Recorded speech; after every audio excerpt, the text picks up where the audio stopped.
Hi guys, so you knew I was going to be out today and I told you I'd be making you a video to help you fill out your notes and then your guided practice.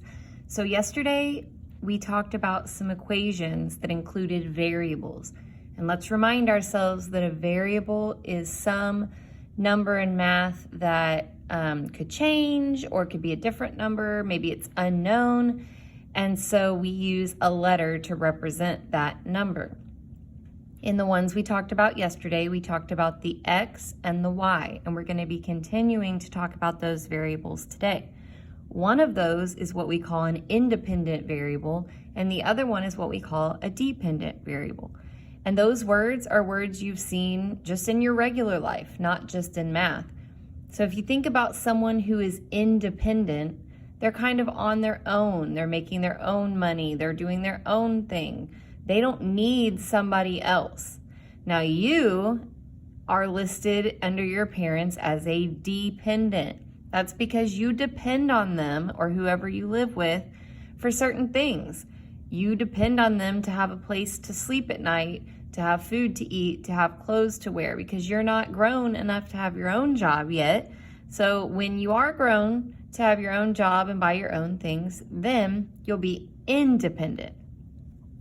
So we're going to start by talking about the dependent variable.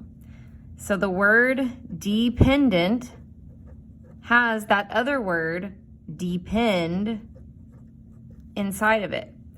So the dependent variable depends on something.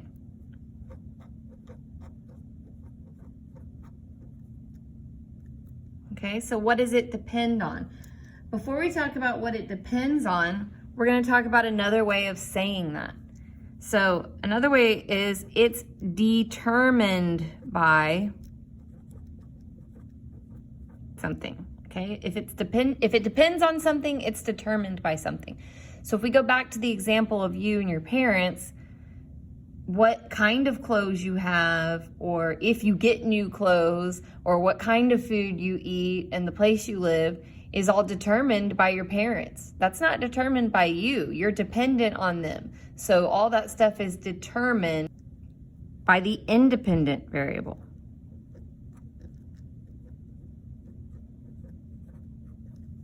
Okay, so that independent variable is just something that happens, and that determines that dependent variable. Right now, that probably doesn't make a whole lot of sense, but in a little bit, I'll give you some examples that are going to make you understand that a little bit better. We often see the X and Y variable on a graph. So right here, I have a little graph, but it's not labeled. So we're going to go ahead and label this graph with the independent and dependent variables. So if you remember, our X value is always the horizontal one down here. So this is your X axis, and this is your Y axis. And we said that you can remember that a couple ways, but one way is there's this saying, Y goes to the sky. So if you're ever having trouble remembering which one's the X and which one's the Y, just remember that Y goes to the sky. So your X value is your independent value. Okay, so we're going to label this down here, independent. Okay, so I often call this the Beyonce variable. I know that sounds weird, but if you think about who Beyonce is, she's a strong, independent woman. She stands on her own 2 feet. You know, she's got her feet on the ground. So because the X is kind of the one on the bottom, the ground, I think of her standing on her own 2 feet. Her independent. She's Beyonce. She doesn't need anybody. She's not dependent on anybody. So there's the independent. The Y is your dependent. That's where your dependent values are going to be. So remember that those values depend on what happens to our X value. Yesterday we talked about the rule, what's happening to the X to get the Y. Some of us talked about it as an input-output thing. So your X is your input, you put that in, something happens to it, and you end up with Y, your output. Another way to remember this, and this is super important because this is how it's going to be tested. They could give you a graph and they could say, okay, which ones are the independent values? Which ones are the dependent values? So there's an acrostic, dry mix, and what that means is each of the letters stands for something. It's to help you remember. It's like GEMDAS. So if you can remember GEMDAS, you can remember dry mix. The D stands for dependent. Okay, dependent. And if you use common sense, you can probably guess that the I down here stands for independent. And then you see an X and a Y. Okay, so we just talked about an X and a Y. We talked about the X axis and the Y axis. So even if you can't remember all of the words that go with dry mix, if you can remember that D stands for dependent and it goes with the Y, and I stands for independent and it goes with the X, you'll be able to figure it out. So independent X, dependent Y. So the whole thing is dependent runs on Y axis. So these are your dependents. Mark independent on X axis. Dependent runs on Y axis, mark independent on X axis. So that's just another way for you to remember. However you can use to remember is fine. You just need to make sure that you remember. Now on to some examples. I told you that this would make a little bit more sense when we start to look at some examples. So we're gonna look at some things that are dependent. They depend on something, and we'll look at what they depend on. So one thing that is a dependent variable is your grade in math.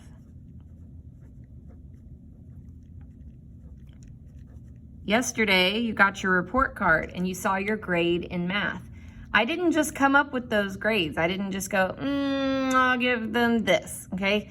It depends on something. It depends on several things, but mostly it depends on the amount of effort you put in.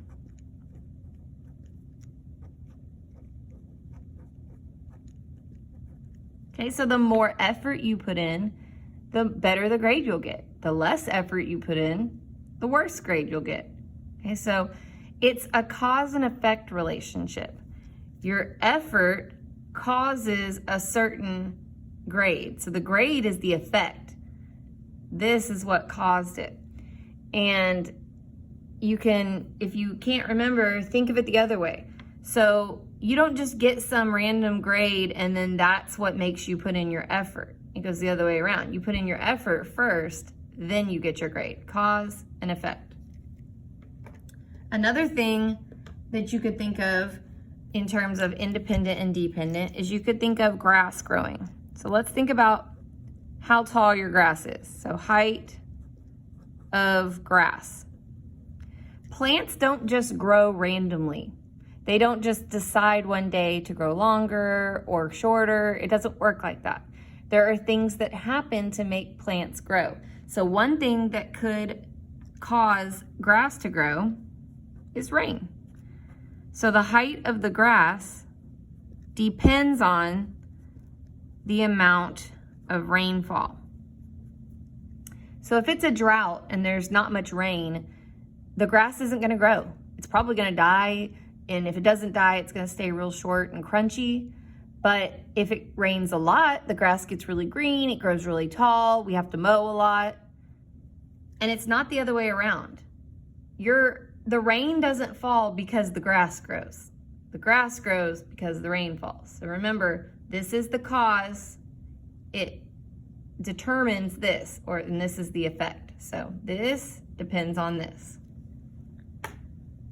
Okay, another thing that is dependent is your paycheck. Okay, you don't have jobs yet, but you've probably heard your parents talk about their paycheck. Sometimes we open up our paycheck and it's a lot, it's more than we expected and we get excited. Sometimes we open our paycheck and it's maybe a little less than we're used to or less than we were hoping for.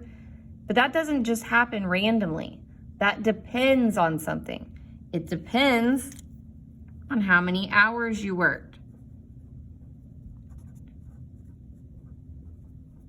If you make a certain amount of money per hour, then the more you work, the more you're gonna make. The less you work, if you have to take off or if you don't get as many shifts, the less is gonna be in your paycheck. So that doesn't just happen. That's a cause and effect relationship. The last one that we're gonna put in our notes is how far you can drive. So let's say you get in your car and you're gonna drive. You can't just drive forever. There's a limit on that. So let's think about what could limit how far we could drive. You have to have something to be able to drive a car. You have to put gas in it. So the how far you can drive depends on the amount of gas in the tank. If you just filled up the tank, it's completely full, you've got lots of gas, then you can drive further. If you're about to be on empty, you're not going very far. So this causes you to be able to go a certain distance. This is dependent on this. So you wouldn't have a certain amount of gas in your tank because of how far you drove. You could drive a certain amount because of how much gas you have. So those are some examples of dependent and independent variables. Hopefully you're starting to understand that a little bit, and we're gonna go ahead and look at our guided practice. So go ahead and open up the next video.